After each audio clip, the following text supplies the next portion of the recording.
Selamat pagi dan salam sejahtera. Bersama saya Jovinia Jimlajim dalam Berita Pagi Sabah edisi Rabu 29 Julai 2020. Kita mulakan berita pagi ini dengan perkembangan semasa pandemik COVID-19 di Sabah. 3 kes baharu positif COVID-19 direkodkan semalam menjadikan jumlah kumulatif kini 392 kes. Kes baharu itu masing-masing dicatat di Penampang, Papar dan Lahad Datu. Berdasarkan infografik Kementerian Kesihatan dan Kesejahteraan Rakyat Sabah, ketiga-tiga kes berkenaan melibatkan rakyat tempatan dengan 2 kes dikesan semasa saringan pra-pembedahan di Hospital Wanita dan Kanak-Kanak Sabah HWKKS Likas dan 1 kes dirawat di Hospital Queen Elizabeth, Kota Kinabalu. Manakala 1 kes lagi di Hospital Lahad Datu melibatkan seorang warga negara yang pulang dari Arab Saudi. Dengan pertambahan kes baharu ini, 6 daerah di Sabah mencatatkan kes aktif iaitu Penampang 4 kes, Kota Kinabalu 3 dan masing-masing 1 kes di Tawau, Lahad Datu, Sandakan dan Papar. Sementara itu, Putatan kini kembali zon hijau apabila pesakit terakhir dirawat dilaporkan sembuh, seterusnya menjadikan jumlah pesakit sembuh dan discharge hospital di Sabah 374 orang. Jumlah korban akibat COVID-19 kekal 7 orang. Jabatan Perkhidmatan Veteriner Sabah JPVS menetapkan beberapa prosedur operasi standard SOP yang perlu dipatuhi ketika melaksanakan ibadah korban. Ia perlu dipatuhi bagi ibadah di rumah sembelih kerajaan atau luar rumah sembelih kerajaan. Pegawai Penguasa Unit Pengurusan Rumah Sembelih JPVS Abdul Kadir Umar menegaskan pematuhan SOP itu penting bagi mengekang penularan COVID-19 sepanjang Perintah Kawalan Pergerakan Pemulihan PKPP yang ditetapkan sehingga 31 Ogos depan. Bagi penyembelihan ibadah kurban di rumah sembelih kerajaan, hanya 15 ekor sembelihan kurban dibenarkan sehari. Operasi penyembelihan hanya melibatkan maksimum 7 orang petugas bermula dari proses penyembelihan sehingga urusan melapah bagi lembu dan kerbau, manakala kambing hanya melibatkan 2 orang petugas. Sementara itu, kebenaran penyembelihan daripada JPVS perlu bagi penyembelihan di luar rumah sembelih kerajaan dengan mengisi borang 4 di bawah Peraturan Rumah Sembelih 2003. Sembelihan kurban terhad kepada 10 ekor lembu atau kerbau di satu lokasi yang ditetapkan Jabatan Hal Ehwal Agama Islam Negeri Sabah JAHINS dan hanya 20 orang dibenarkan terlibat.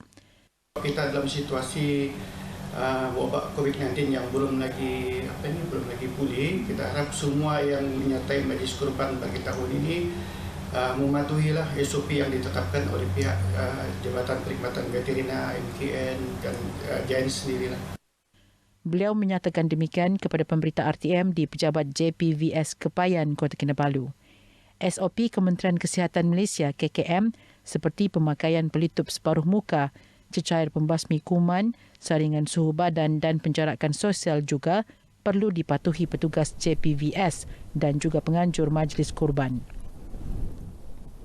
Sebanyak 626 gerai di Pasar Besar dan 116 gerai di Pasar Ikan Kota Kinabalu diperiksa untuk kerja-kerja pembersihan. Ia turut melibatkan pembersihan parit dan longkang serta kerja-kerja pembaikan dan menaik taraf pasar yang dijalankan Dewan Bandaraya Kota Kinabalu di BKK. Ketua Pengarah di BKK Nurliza Awang Alip berkata antara fokus utama adalah pembaikan segera kerosakan seperti lampu, bumbung dan parit selain memastikan peniaga menjaga kebersihan daging dan ikan dalam tong ais serta kawasan limpahan air.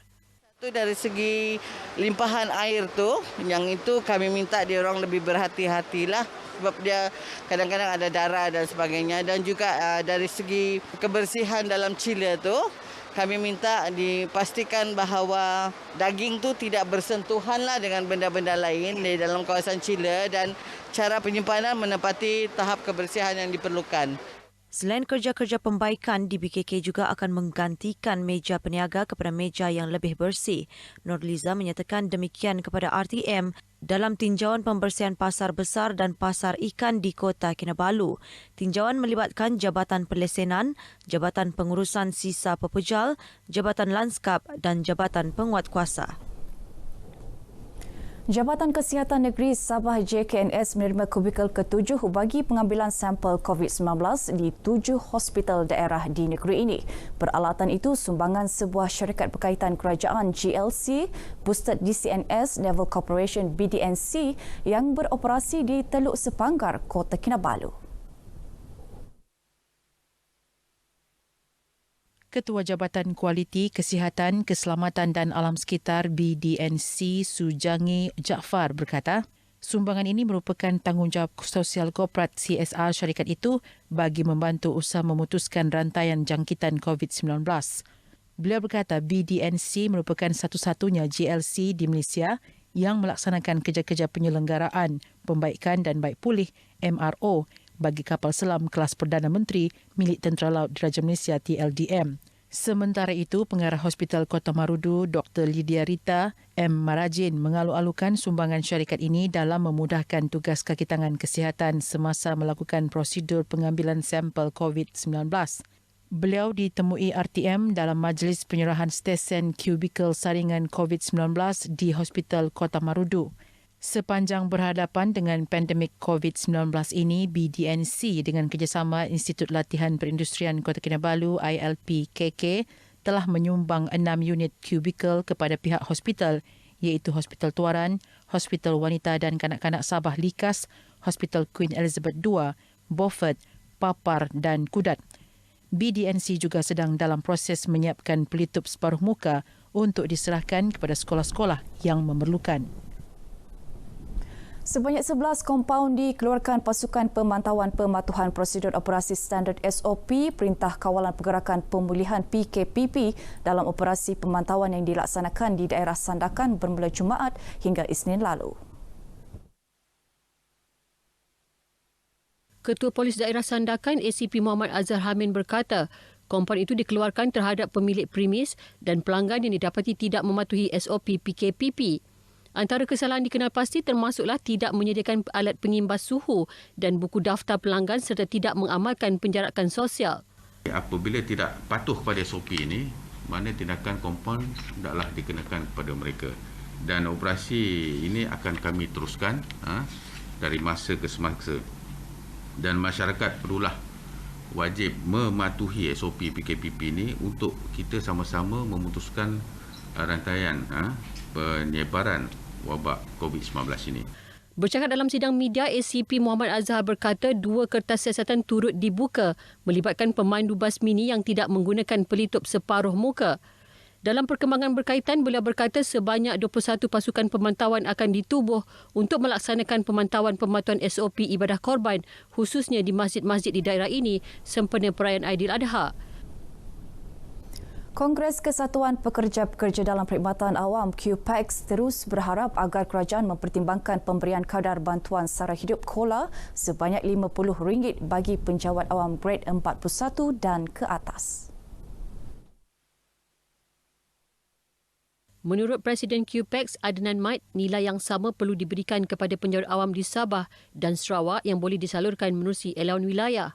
Kita tuntut supaya dipanjangkan kepada grade 41 ke atas pada masa sama diberi one-off token sebanyak RM50 kepada penjawat awam Sabah dan Sarawak dan diletak di bawah bayaran insentif wilayah ataupun allowance wilayah sebagai satu tambahan take home pay untuk seluruh penjawat awam.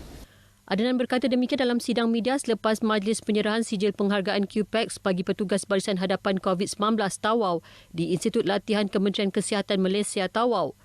Dalam pada itu, Adnan berharap agar kerajaan melaksanakan keputusan yang dibuat sebelum ini.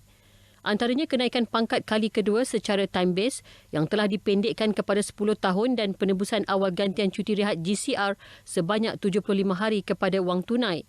Mengulas lanjut berhubung isu perbezaan agihan allowance penjawat awam antara guru Semenanjung, Sabah dan Sarawak, Adnan berkata, perkara berkenaan antara yang sedang diperhalusi QPEX selain sistem saraan baharu yang akan dibawa kepada kerajaan. Agensi Anti Dadah Kebangsaan AADK merancang pembinaan sebuah pusat pemulihan khusus untuk wanita di Keningau. Ia bagi menampung bilangan penagih dadah wanita di Sabah yang semakin membimbangkan. Ketua Pengarah Agensi Anti Dadah Kebangsaan AADK Malaysia, Datuk Zulkifli Abdullah berkata, seramai 185 penagih dadah wanita dikesan di negeri ini dalam tempoh Januari hingga Jun tahun ini. Katanya perkara itu cukup membimbangkan kerana jumlah tersebut jauh lebih tinggi berbanding hanya 78 orang direkodkan sepanjang tahun 2019. Wanita ni kita rasa kumpulan yang amat penting ni. Kita punya benteng utama lah. Kan? Sebab dia yang nak membesarkan anak, dia spend masa dengan anak-anak di rumah. Tapi kalau dia pun hanyut, jadi susah.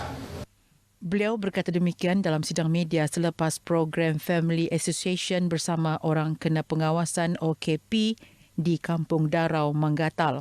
Datuk Zulkifli juga berharap masyarakat sama-sama memberi sokongan dan membuang stigma terhadap golongan terlibat agar mereka mampu pulih serta mengelak penagihan berulang. Jabatan Bomba dan Penyelamat Malaysia JBPM Sabah menyambut baik saranan Kementerian Perumahan dan Kerajaan Tempatan KPKT agar kriteria ujian dan kelayakan untuk merekrut anggota bomba wanita dilonggarkan. Pengarah JBPM Sabah Kamarul Zaman Malik Abdullah yakin inisiatif itu mampu menarik minat lebih ramai wanita untuk menyertai jabatan itu. Sebab kita tahu ada tugas-tugas yang memerlukan wanita. Seperti saya sebutkan tadilah, mereka di dalam bidang EMRS.